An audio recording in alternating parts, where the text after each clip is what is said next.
कोई भी आदमी एक सिंगल गोली खाता है पेन किलर का, दर्द का, और उसका किडनी फेल हो जाता है। एक सिंगल गोली से किडनी फेल हो जाता है। ऐसा बहुत कॉमन है। जैसे कि आप सुनते होंगे कि कोई आदमी एक इंजेक्शन लिया सल्फा का या नहीं तो पेनिसिलिन का, और अचानक उसका डेथ हो गया। इसको बोलते हैं एनाफाइलेक्टिक शॉक।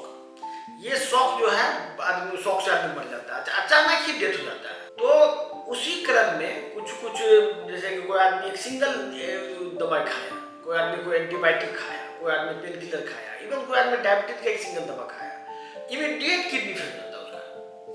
ये कैसे होता है? आखिर क्या ट्रीटमेंट, क्या मैकेनिज्म है बॉडी के? ये वीडियो उसके लिए जरूरी है, खास करके एमबीबीएस के लिए, जो लोग पढ़ाई करते हैं एमबीबीएस एमडी, या यदि कोई नेचुरोपैथ है, कोई डॉक्टर है, उसके लिए। और आम लोग को भी जानकारी होनी चाहिए कि अचानक क्यों हो जाता है। क्या होता है कि आपके बॉडी में ऑलरेडी बहुत सारा बीमारी है, तो आप जो और इम्यून सिस्टम जो है, इम्यून सिस्टम आपका बॉडी का आपको बचाता है अलग अलग चीजों से। तो वो जो मेडिसिन खाते हैं आप, क्योंकि वो एक्चुअली में पेन किलर क्या है? पेन किलर बेसिकली टॉक्सिन की तरह बिहेव करता है बॉडी में, एक जहर है, पॉइजन है। तो उस पॉइजन के अगेंस्ट में एक्स्ट्रा इम्यून सेल्स एक्टिव हो जाता है, हाइपर एक्टिव इम्यूनिटी हो जाता है।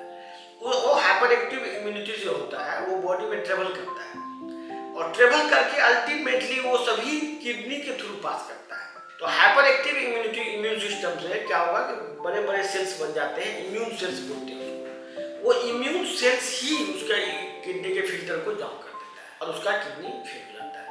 यही वजह से देखते होंगे कभी भी कोई आदमी दवाई लिया, अचानक ही उसका किडनी फेल हो गया, आप डायलिसिस पर है, या अचानक ही डेथ ही हो जाता है। बहुत आदमी का इमीडिएट डेथ ही हो जाता है।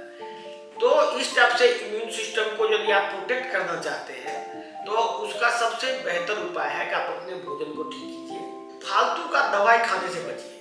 आजकल क्या फैशन हो गया है कि गाँव में किसी को, पहले तो ये फैशन सिर्फ शहर में था, लेकिन अब गांव में भी हो गया है, कुछ भी बात हो तुरंत दवाई खाओ। एक जनरल लोगों में अवेयरनेस की जरूरत है। लोगों में ये बात का जानकारी होना चाहिए कि ये क्यों होता है, कैसे बच सकते हैं।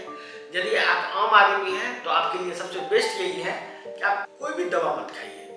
जब भी कोई बीमार पड़े, कोशिश कीजिए पहले हेमोपैथिक, आयुर्वेद, नेचुरोपैथ, वो सबसे ठीक होने का। नहीं ठीक होने पर, यदि आप वो सबसे ठीक नहीं होगा तो एलोपैथिक से भी ठीक नहीं होगा, ये भी बात है। तो इसीलिए एलोपैथिक दवाई को किसी भी तरह से आपको छुटकारा पाना चाहिए, और इसी में सबका भला है।